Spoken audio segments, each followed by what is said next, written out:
Bom dia para todo mundo, bom dia para quem eu ainda não consegui cumprimentar. Estamos chegando ao final do nosso ano, né? Estamos aí completando mais um ano de igreja, de ministério, mais um ano que estamos juntos e a gente está prestes a comemorar o Natal. E eu sempre explico para a Maju que, na minha opinião, existem algumas datas que são as mais importantes da história e que nós, como cristãos, devemos prestar atenção, né? É o Natal, por quê? Porque Jesus nasceu para nos salvar. A crucificação de Jesus, porque a crucificação de Jesus perdoa os nossos pecados. A ressurreição de Jesus, porque a ressurreição de Jesus é o que garante que a gente vai para o céu. Às vezes as pessoas não fazem essa conexão. Ah, Jesus morreu por nós. Beleza, mas se ele tivesse ficado morto, ele seria uma pessoa muito importante que morreu pelo bem, porque ele ressuscitou, ele deu para a gente a chance de ter a vida eterna. Então é o Natal, o nascimento, a morte que perdoa os nossos pecados, a ressurreição que nos garante a vida eterna, a descida do Espírito Santo, porque é o Espírito Santo que nos conduz à salvação, é o Espírito Santo que, nesse mundo caótico, quem está cuidando da gente é o Espírito Santo. Jesus está no céu, a gente fala assim, Jesus está do meu lado, né? Jesus está lá no céu, o Espírito Santo está na terra, nos nossos corações, ouvindo as nossas orações, intercedendo por nós. E a quinta e a última é que Jesus vai voltar. Então, essas datas, né, 4 já aconteceram, uma ainda não aconteceu, que é o retorno de Jesus Cristo, mas elas são as bases da nossa fé. E a gente precisa ter isso dentro de nós, a gente precisa ter esses eventos históricos que aconteceram. Esses 4 são eventos históricos, não é uma interpretação, eles aconteceram. Jesus nasceu de verdade, ele morreu de verdade, ele ressuscitou de verdade, o Espírito Santo desceu no mundo de verdade, e o 5º evento histórico, que é a volta de Cristo, talvez a gente veja acontecer, talvez a gente não veja, talvez a gente já esteja morto, mas Jesus vai voltar e aqueles que estiverem mortos em Cristo ressuscitarão primeiro, aqueles que estiverem vivos serão arrebatados e nos reuniremos todos na glória de Deus. Então é muito importante que a gente tenha isso na nossa mente. E hoje nós vamos falar sobre o Natal. E o Natal, ele significa uma coisa. Pensa numa sala escura. E pensa numa sala escura que você tem que entrar. E nessa sala escura, no chão tem caco de vidro, tem ratoeira, tem buraco, tem óleo. E você tem que entrar nessa sala escura porque você precisa pegar alguma coisa importante para você lá. Só que você está descalço. Você tem que entrar numa sala que você não enxerga nada, que você sabe que tem várias coisas que estão lá no chão e você não enxerga. E você tem que pegar algo que vai salvar a sua vida. Um remédio, um antídoto para um veneno, alguma coisa está nessa sala. E você tem que tomar uma decisão. Ou você entra e você corre o risco de se cortar, se machucar, de entrar e não achar a saída, ou você fica do lado de fora e é certeza que você vai morrer.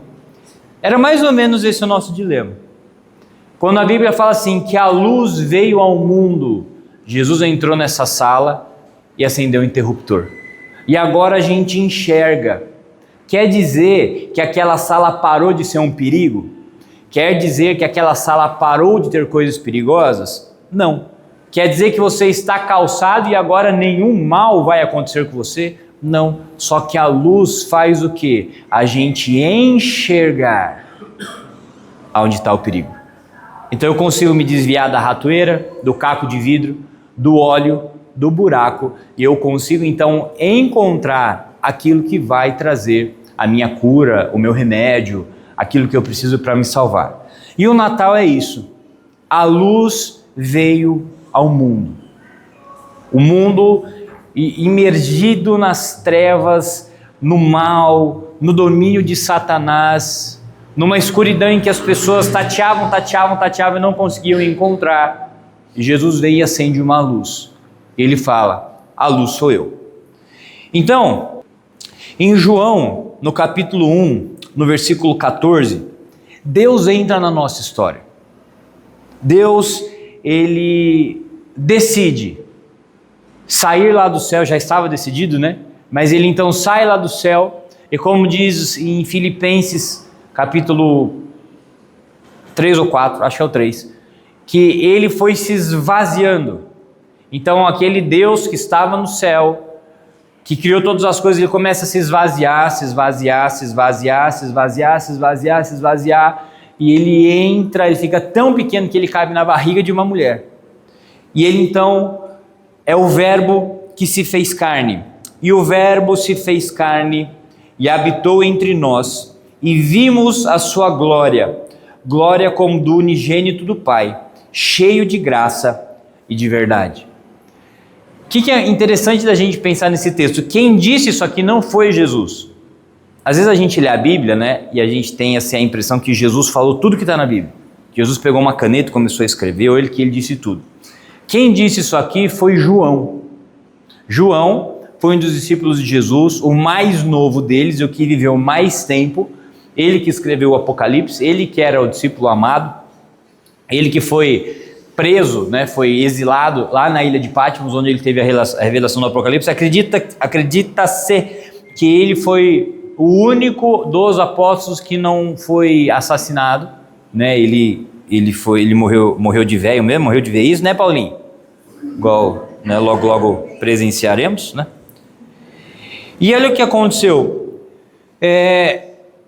João, você imagina assim, né? Ele estava lá, ele estava vendo Jesus, ele estava vendo os milagres de Jesus, e Jesus ensinando coisas para aqueles discípulos que a gente não tem registro para ler, mas foram 3 anos e meio convivendo, tomando café da manhã, pescando, nadando, saindo, falando dos problemas, dos dilemas, bem o que acontecem lá no The Chosen, né? Eu acho que todo mundo tem que assistir aquela série. Dá uma boa ideia para a gente de um Jesus que está envolvido com a nossa humanidade.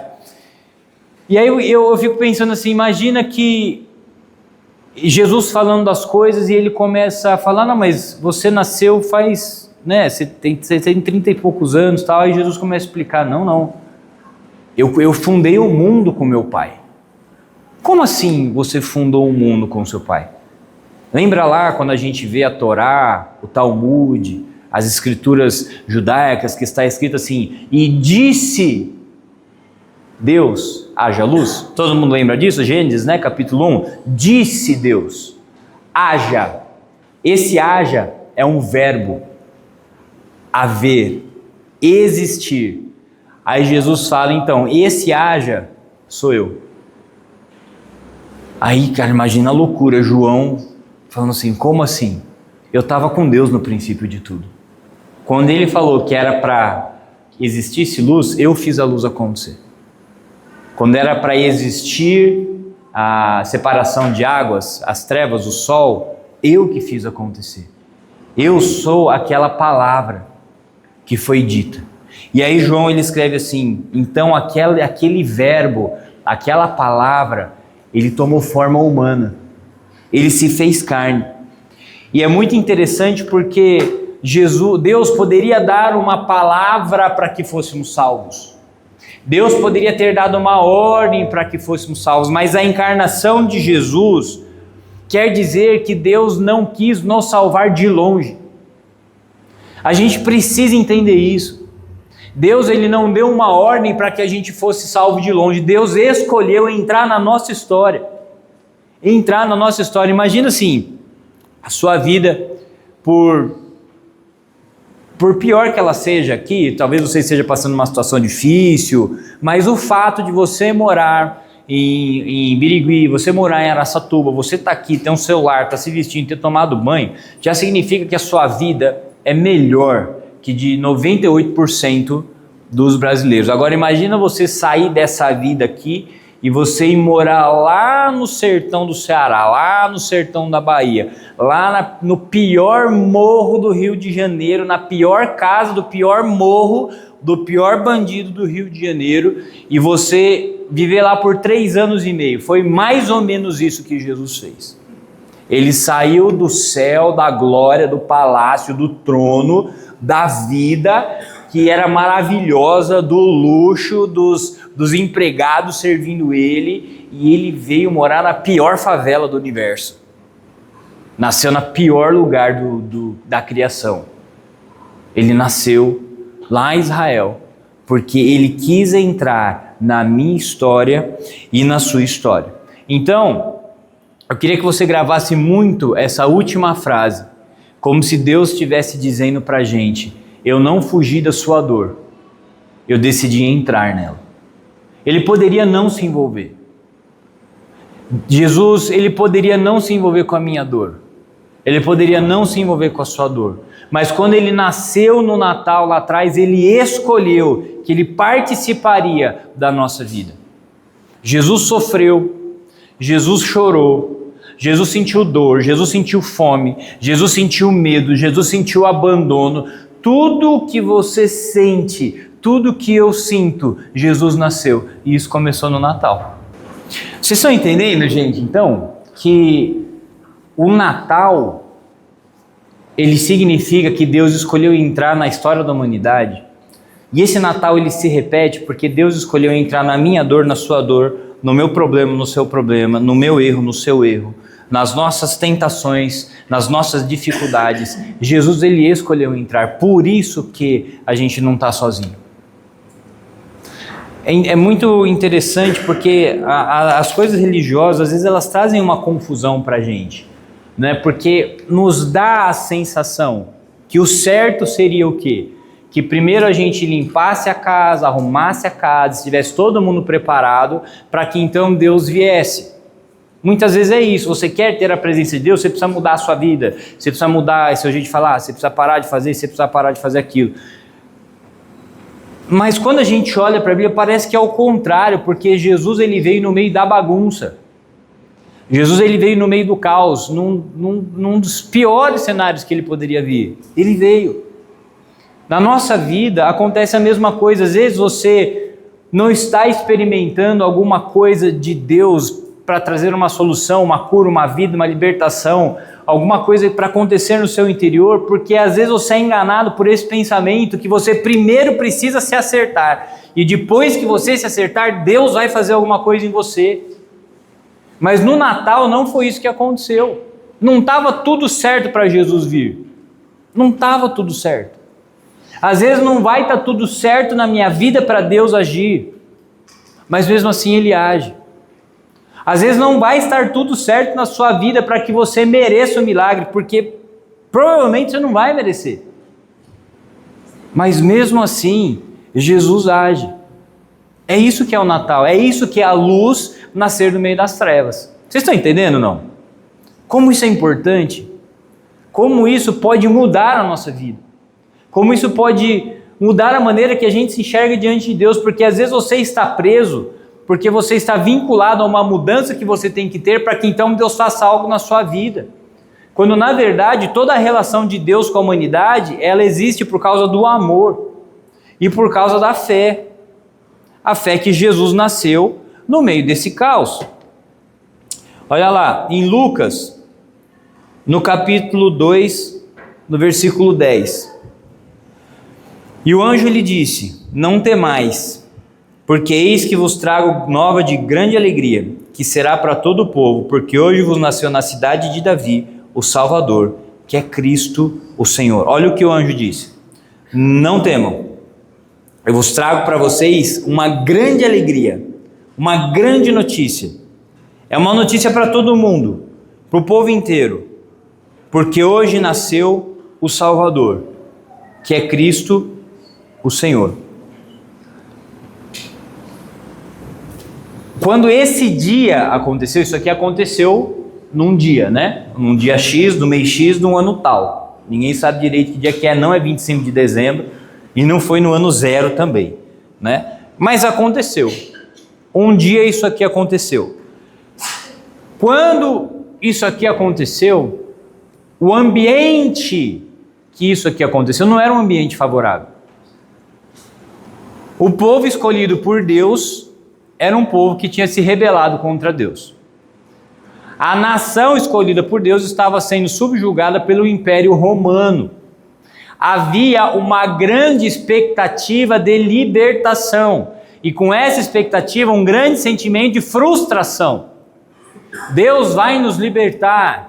Deus vai fazer Israel uma grande nação. Deus vai nos livrar da mão dos opressores. Deus vai livrar a gente do Império Romano, porque Israel é a luz para as nações. Nós somos o povo de Deus. E esse povo de Deus, essas pessoas que tinham fé, começaram a passar 10 anos, 20 anos, 100 anos, 200 anos e nada acontecia. Ou seja, muita gente desse povo já não acreditava mais, porque a promessa de uma Israel soberana nunca acontecia. Nunca acontecia. A gente junta isso à opressão do império. O Império Romano se estabeleceu, são as minhas regras, vocês têm os impostos para pagar, vocês são uma sub-raça, vocês não podem participar dos mesmos ambientes que os romanos participam, vocês estão aqui para nos servir, e a regra é essa. Para piorar, existia o quê? Os religiosos. Aqueles que tinham como obrigação compartilhar a palavra de Deus, eles pegaram a palavra de Deus e criaram grupos para os seus próprios interesses. Então, enquanto o povo era pobre, os fariseus eram ricos. Enquanto o povo adoecia com ensinamentos errados, os saduceus trabalhavam arduamente na política e nos interesses políticos para benefício próprio. Aí um grupo decidiu assim, nós vamos então viver lá no deserto. Chega, cansei desse mundo, cansei dessas coisas. E aí um grupo foi e se retirou e foi ver na montanha.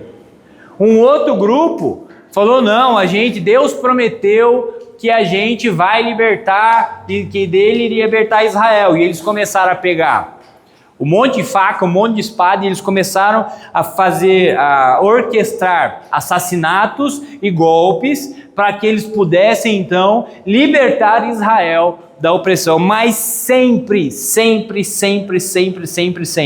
por trás de tudo isso, existiam pessoas que se beneficiavam. Sempre. Vocês precisam entender uma coisa: o maior instrumento de domínio e de manipulação de um povo, sem precisar de arma e violência, é a religião. É a religião. Uma vez eu escutei o pastor Bitum, não sei quem conhece ele, eu vou falar essa informação porque eu acredito que ela é verdadeira, porque ele é um cara muito inteligente. Eu não lembro se ele era supervisor ou coordenador de toda a teologia do Mackenzie, que é uma das mais respeitadas faculdades de teologia, né, daqui do Brasil. Ele era um cara muito crente, que tem muita minha admiração. E numa conversa que ele estava tendo com outros pastores, eu só estava ouvindo porque não era digno nem de desatar-lhes as sandálias. Ele falou assim, não existe guerra no mundo, na história, que não tenha sido assinada por uma autoridade religiosa. Ele falou, não existe. Não existe. Sempre um papa, um reverendo, um cacique, um ayatollah, né? Ayatollah, o dos muçulmanos, sempre alguém assina para que tenha guerra. Não existe guerra que não tenha bênção religiosa. E foi assim, a hora que eu escutei isso, rapaz, eu ia fazer um monte de perguntas, mas a conversa lá estava tão séria que eu só escutei. A religião, até hoje, ela explora as pessoas. Até hoje ela explora as pessoas. Até hoje existem as castas dos religiosos que são ricas, enquanto o povo é pobre. Até hoje, alguns se beneficiam do conhecimento, alguns se beneficiam das escrituras, alguns se beneficiam dos mandamentos, enquanto esses enriquecem e crescem, o povo padece, porque não tem conhecimento, porque não tem amor, porque não tem instrução, porque não importa que as pessoas vivam, desde que eu esteja me beneficiando. Se eu e a minha família estivermos bem e ganhando dinheiro e estabelecendo o reino de Deus para o mundo, vocês que se lasquem. Eu não me importo. Isso já acontecia aqui. Por que que vocês acham que Jesus foi crucificado pelos religiosos? Não foram os romanos que sacrificaram Jesus. Não foram. Os romanos foram um instrumento, a arma, porque os judeus não podiam matar Jesus, porque se eles matassem Jesus, eles iam ser presos. Então eles tiveram que dar um jeito de fazer com que Jesus fosse assassinado. E aí eles inventaram um teatro, mas quem matou Jesus foram os religiosos. Foram eles que mataram Jesus. Por quê? Porque Jesus quebra o poder da religião. Jesus quebra o poder da manipulação. Ele quebra esse poder. E eu tenho passado dias de, assim, sinceramente,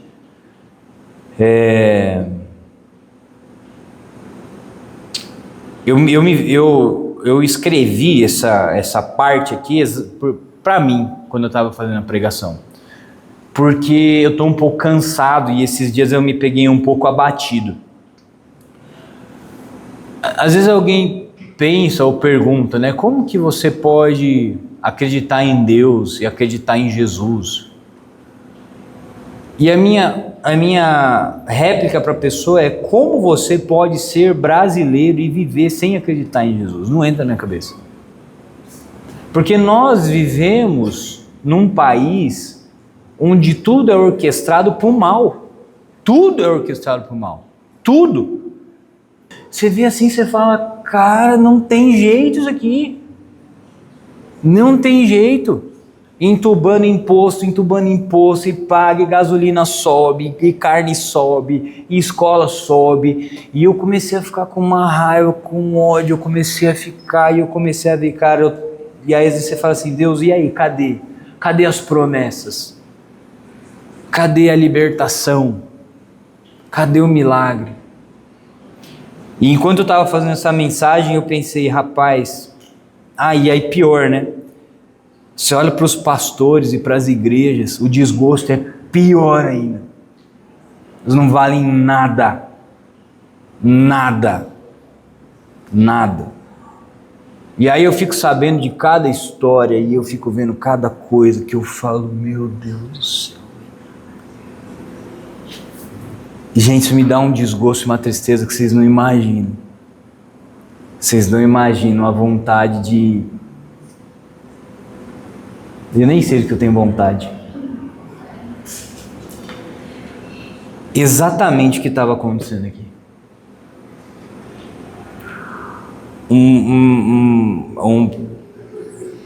Uma história em que existiam governantes corruptos, religião corrupta, que tinha medo para todo lugar, que tinha expectativa que algo iria acontecer, e esse algo nunca acontece.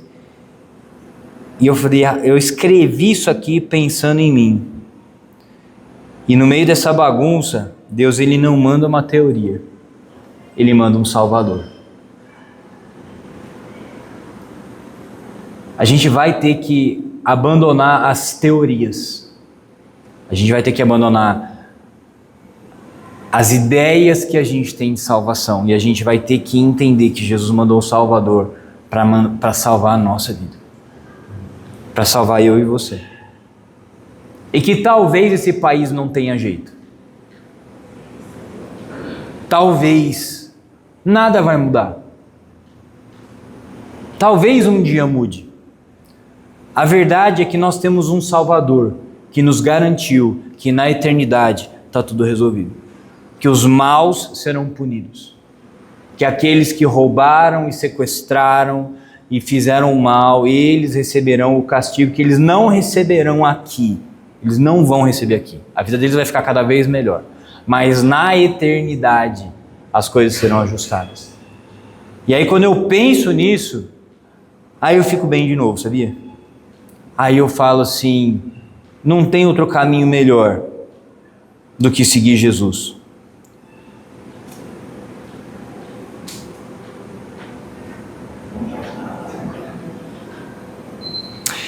E em João, no capítulo 1, no versículo 4 diz assim: nele estava a vida, e a vida era a luz dos homens, e a luz resplandece nas trevas, e as trevas não a compreenderam. Tem uma versão que é melhor, que fala que e as trevas não a venceram, ou não a conseguiram subjugar, ou não prevaleceram contra ela.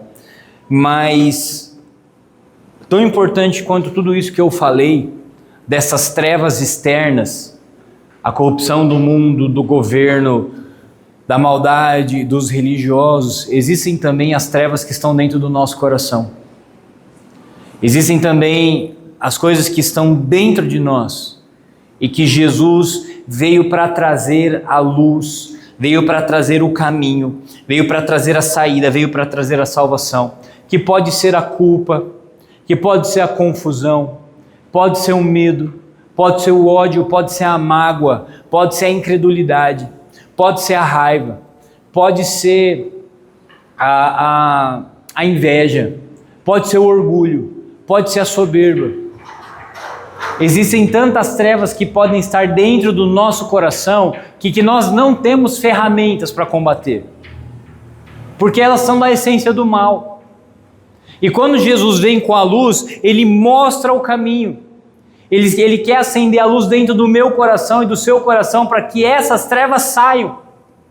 E no meio dessa confusão externa, Jesus quer colocar ordem no meu coração e no seu coração. Você não precisa viver com culpa, você não precisa viver com medo, você não precisa viver com angústia, com ansiedade, com orgulho, com raiva, com ódio. Você não precisa viver se sentindo perdido, você não precisa viver se sentindo não amado, não cuidado, desesperançoso, largado, abandonado. Você não precisa viver assim, porque a luz que brilha na escuridão, brilha no nosso coração, acende a luz dentro de nós.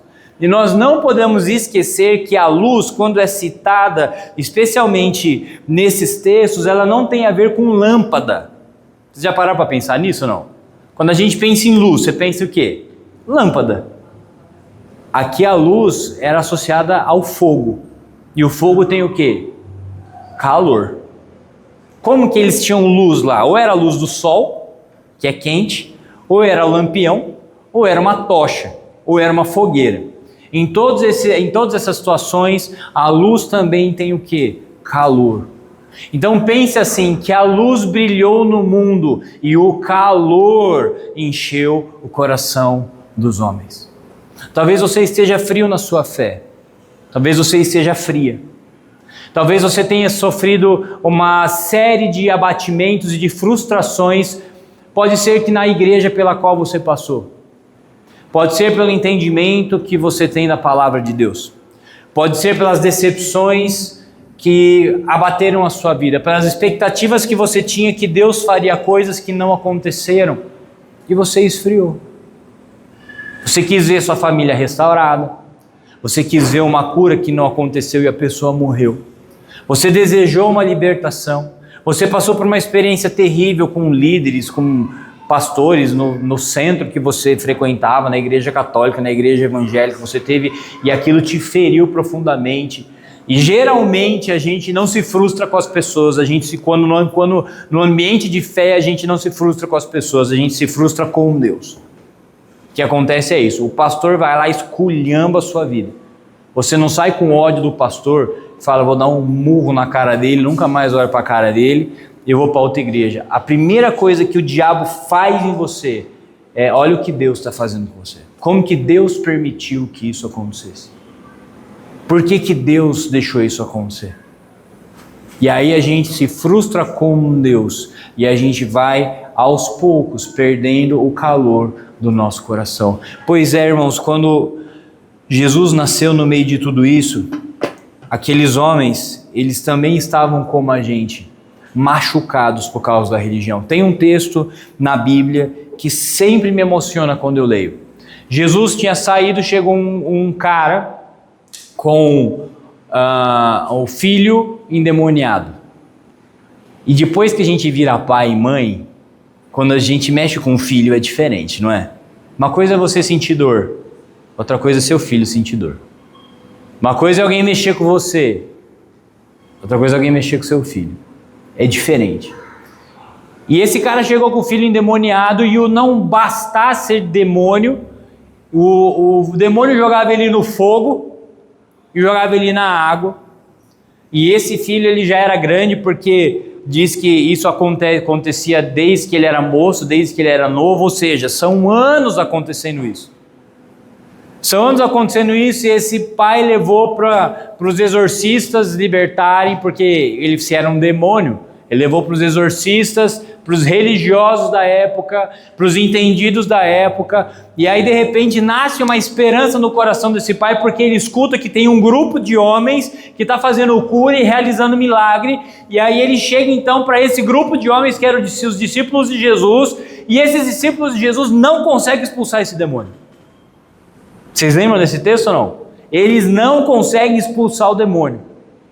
Imagina a frustração desse homem, aquela esperança, aquela coisa que acendeu no coração dele. Agora tem gente que vai resolver isso, eles não resolvem.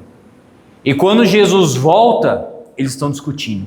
Os discípulos discutindo com os fariseus, discutindo com os exorcistas, está um balaio de gato.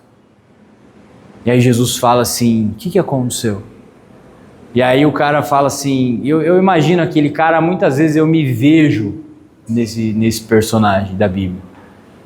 Ele chega para Jesus e ele fala assim: tem um demônio, joga meu filho no fogo, joga meu filho na água. Isso já acontece há muitos anos. Olha aqui, ó, ele está queimado aqui, cortado aqui, machucado aqui, perdeu uma orelha. Já levei para os fariseus, para os saduceus, para os exorcistas, trouxe para os seus discípulos aqui, e a verdade é que ninguém deu jeito. Se você puder fazer alguma coisa, tipo, o cara abandonou, eu leio esse texto, o cara abandonou. O cara falou: se você puder fazer alguma coisa, tipo, se não puder eu entendo também, entendeu? Você é mais um, igual todo mundo, que promete um monte de coisa, promete muito e entrega nada, tudo bem. Aí Jesus olha assim e fala assim para ele: se você puder crer, tudo é possível que crer.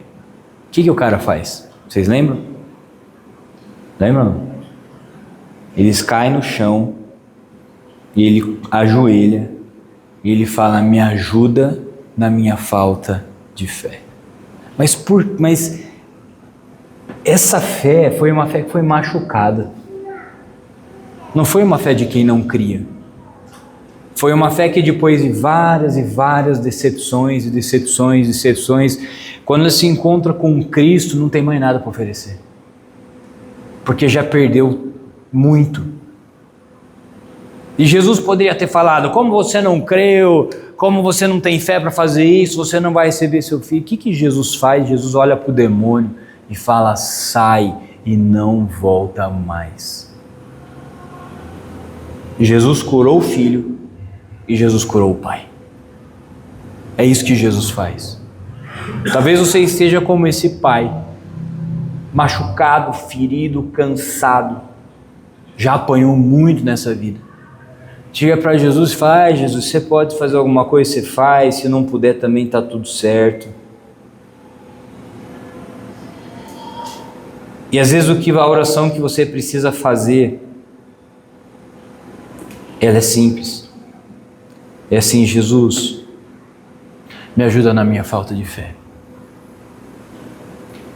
Porque essa luz quer aquecer o seu coração também. Ela quer tirar isso que você carrega dentro de você, para que você tenha calor dentro do seu coração. E em Mateus, no capítulo 11, é uma continuação dessa, não da história, né, mas da maneira como eu entendo a situação, porque conta aqui, eu não vou ler a história, mas vocês podem ler, conta a história de João Batista. Diferente de alguém que não tinha experiências com Deus, João Batista, ele tinha a convicção do chamado dele. João Batista, ele foi o cara escolhido por Deus para sair da religião judaica, ir para o deserto, conhecer Deus e depois voltar e convencer o povo que eles estavam de arrependimento. Esse era João Batista. Era o cara que fala assim, Deus me chamou para ir para o deserto. É o cara que abriu mão de tudo. Provavelmente ele teria que ser o sumo sacerdote daquele período. Mas como a religião judaica já tinha sido tomada pela política, ele foi expulso, ele não foi, e aí Deus chamou ele para o deserto. E João Batista tomou pancada a vida inteira e nunca fez nada de errado. Não, ou pelo menos não tem um registro que ele tenha feito alguma coisa de errado. Só que esse cara apanhou muito. Ele apanhou porque ele falava a verdade. Ele apanhou porque ele chegava pro governante e falava: o que você está fazendo não é lícito porque você está pegando a mulher do seu irmão, isso é pecado. Ele chegava para o soldado e falava: para de extorquir as pessoas, para de bater nas pessoas e oprimir as pessoas, se contenta com o seu soldo.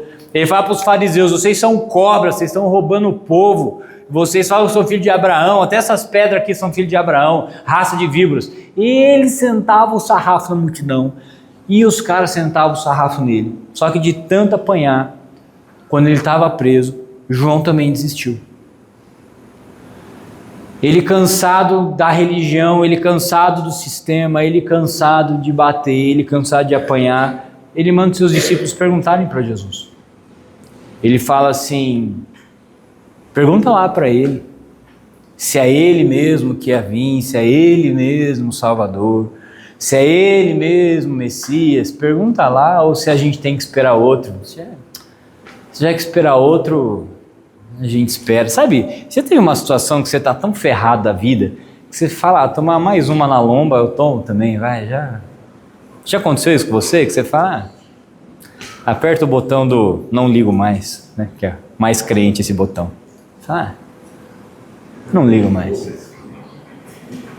É que você está falando no grego, né? No original. Estou falando na versão da mensagem, né? Aperte o botão do não ligo mais para o que vai acontecer comigo. João apertou esse botão. Ele falou: vai lá. A resposta de Jesus que trouxe cura para ele foi: João, eu não faço parte desse sistema. João, eu não tenho nada a ver com Roma, eu não tenho nada a ver com o Sinédrio, eu não tenho nada a ver com os fariseus, com os saduceus, com os zelotes, eu não tenho a ver com os libertários, eu não tenho a ver com nada disso. Vai lá e fala para João o que vocês estão vendo. Os cegos são curados, os coxos são curados, os oprimidos são libertos e o reino de Deus está sendo pregado para os pobres. Eu não tenho nada a ver com essa religião corrupta, eu não tenho nada a ver com esse governo corrupto, eu não tenho nada a ver com as expectativas erradas desse povo que é egoísta e que só quer o mal. Eu vim aqui porque eu sou a luz do mundo. Vai lá e fala isso para João. Quando João recebe essa notícia, eu imagino o coração dele se enchendo de fé e de esperança e de alegria. Tipo, eu não recebi nada nesse mundo, mas eu vou receber a minha herança na vida eterna. Eu não recebi nada aqui, mas acreditei na pessoa certa. Eu não recebi nada aqui, mas é isso, os meus olhos agora estão vendo e entendendo que Jesus é o Filho de Deus. Essa é a luz que aquece o nosso coração. Se você também está abatido, se você também se sente fraco, se você também se sente cansado, a luz do mundo, que é Jesus, pode encher o seu coração e te trazer uma vida nova, e te trazer um sentimento novo, e te trazer uma nova fé, para a fé que foi tão machucada. E para a gente acabar, eu queria só que você entendesse uma coisa. No Natal, Jesus não fez o mundo ficar perfeito. Qual que é o problema nosso quando a gente pensa no Natal? Quando eu falo assim, o Natal está chegando, é Natal, vai ser Natal, o que vocês pensam? O que vem assim na mente de vocês rapidamente, sem filtro? Natal, o que você pensa?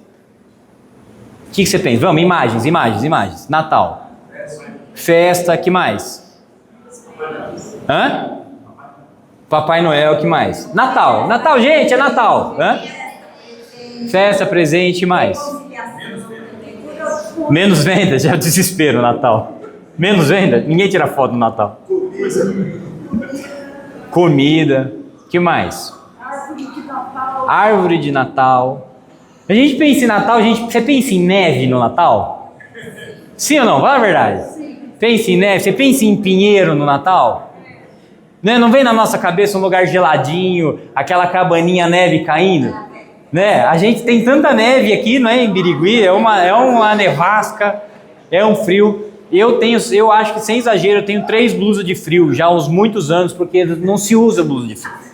É a mesma, elas mofam, mas não estragam. Mas a gente pensa isso. Na nossa cabeça vem Papai Noel, o Natal, o frio, extremamente aconchegante, uma mesa posta. Não sou contra comemorar o Natal, nem contra Papai Noel, nem contra decorar a casa. Não acho que isso é pecado, não tem nada a ver, tá bom? Só que isso distancia um pouco do que aconteceu. Por quê? Nem nevar na sua casa vai nevar esse ano. Não tem pinheiro na sua casa. Não tem rena em Birigui. O Natal de verdade, ele era seco. Ele nasceu numa região que tinha mais areia e calor e deserto do que neve. Não tinha um banquete para comer. Jesus nasceu e foi colocado numa manjedoura. Tinha uns bichos lá, tinha feno. Era um estábulo. Os pais deles tiveram que fugir porque o imperador mandou matar as crianças. Eles tiveram que sair da cidade deles. O Natal ele não tem a ver com essa coisa gostosa e bonita que a gente imagina e a gente pensa. O Natal foi feio. O Natal foi real. O Natal ele aconteceu no meio de um povo miserável, no meio de uma situação miserável, com ordem de assassinato para as crianças, porque nasceu o rei. E aí quando o governador viu que tinha sido enganado, mandou matar todas as crianças. Imagina isso. Imagina uma ordem para matar todos os filhos de 3, 4 anos para baixo. O Natal nasceu nisso. Às vezes a gente se decepciona porque a gente entende, ou a gente aprendeu, ou a gente pensa que de alguma maneira a nossa vida vai ser uma vida de filme. A nossa vida vai ser uma vida em que ela vai ser uma maravilha e vai ser tudo certinho e bonitinho. E a gente não entende que a fé cristã não faz a gente fugir do mundo. Ela não veio transformar o mundo num lugar melhor. A gente precisa entender que no meio desse mundo feio, Jesus quer fazer a nossa vida uma vida de paz, de amor, de alegria. Talvez o seu Natal nunca seja na neve. Talvez o seu Natal nunca seja numa cabana nevando. Você não vai ver uma rena na sua frente passando no Natal. Mas o Natal de Jesus também não foi assim. Quando Jesus nasceu, a coisa estava feia. E o Natal não é a gente fugir do mundo, é acreditar que Deus entrou no mundo. E por isso a gente pode encarar uma vida sem coisa fake, sem ter que se fantasiar de alguma coisa. A gente pode ter uma vida real, sem maquiagem, mas com arrependimento e com um tipo de amor que não vai acabar. Porque esse amor não está condicionado ao bem que você faz. Esse amor está condicionado que Deus amou o mundo de tal maneira e entregou seu único filho para que todo aquele que nele crê não pereça, mas tenha vida eterna. Isso é o Natal. Talvez o seu Natal, a sua festa, vai ser uma droga. Ai meu Deus, está profetizando errado. Não, talvez a sua família é uma droga. É uma brigaiada, vai ser nego bebendo, se xingando, é um que não fala com o outro que não fala com um, é a sua mãe que não gosta de você, o seu pai que brigou com seu tio. Talvez o Natal seja um inferno. O Ano Novo é um inferno, de muita gente é assim. Mas sabe o que eu queria trazer de mensagem de esperança para você? É nessa realidade caótica, feia, que você não queria viver, que Jesus nasceu. E Ele traz a salvação, Ele traz a cura, Ele traz a libertação, Ele enche o seu coração de amor, de paz, de bondade, porque o verdadeiro Natal significa que Deus escolheu entrar no mundo, Deus escolheu entrar na minha vida e na sua vida. Esse é o Natal. Amém? Vamos fechar os nossos olhos, vamos orar. A sua vida não é perfeita. E Provavelmente a grande frustração que você carrega é: como que eu posso acreditar em Jesus e não ter a vida perfeita? Nem a vida de Jesus foi perfeita. Os irmãos dele não acreditavam nele, os amigos abandonaram ele, o pessoal da igreja dele ferrou com ele.